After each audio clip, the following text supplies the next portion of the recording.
Hello YouTube world, it's Fix-It Dad here.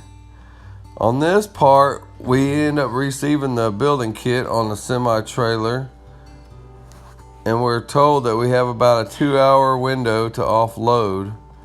That wouldn't have been an issue if the semi-truck would have been able to back down our driveway, but because of all the rain, the ground was saturated.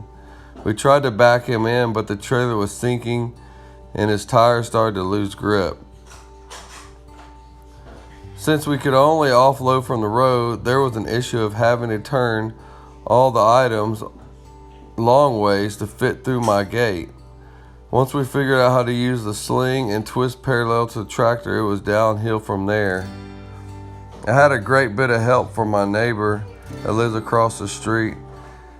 He's a boilermaker by trade and also built homes, so he was a awesome asset to have.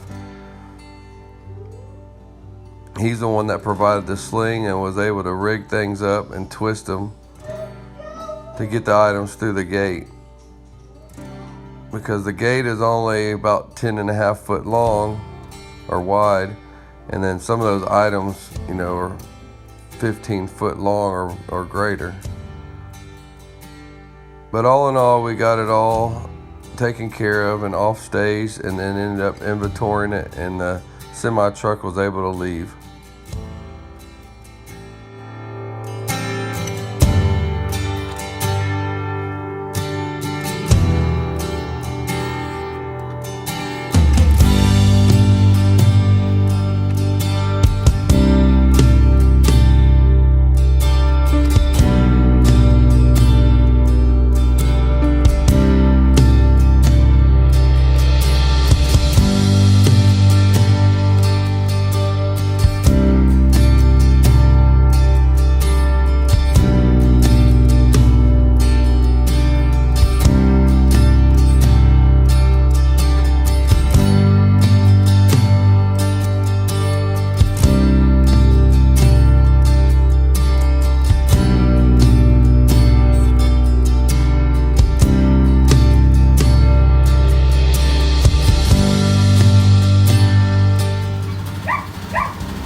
Well, a few days later, the insulation arrived in a big box truck.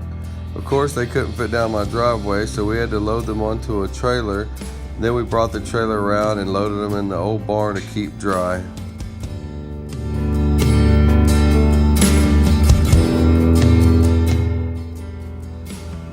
Next was the concrete to pour.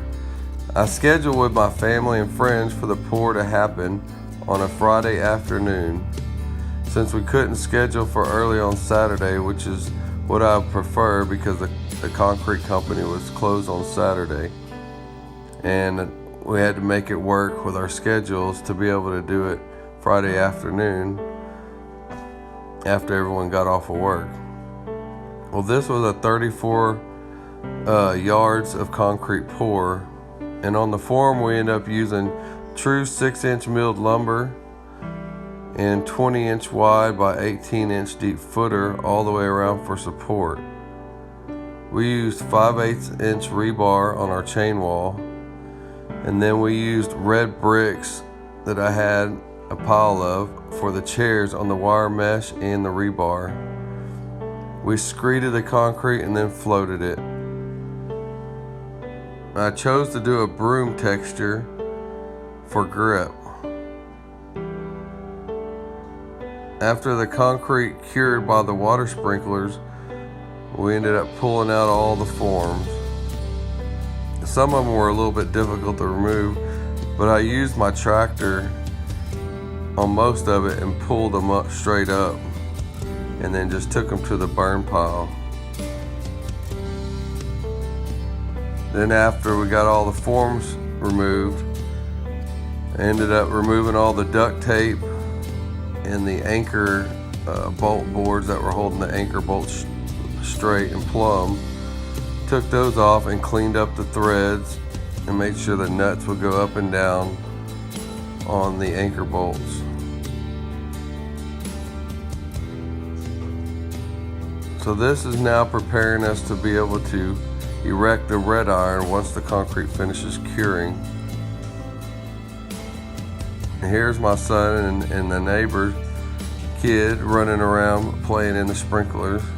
They were having such an awesome time, and it was a hot day.